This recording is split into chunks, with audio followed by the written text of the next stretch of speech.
sledovaní správ redaktorskej školy. Dobrý deň. Zrejme ani vám ráno nie je cudzí zvuk smetiarskych aut.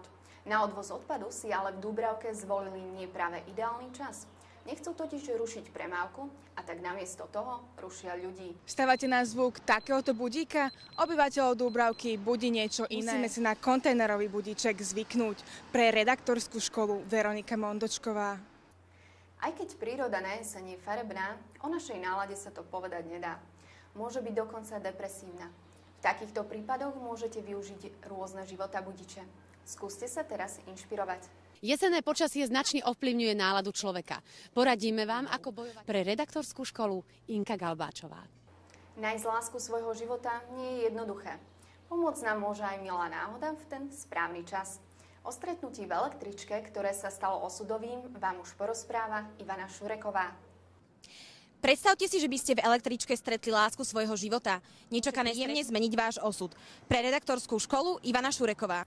Hračky, šaty, ba dokonca aj vzácne veci môžeme nájsť v kontajneroch.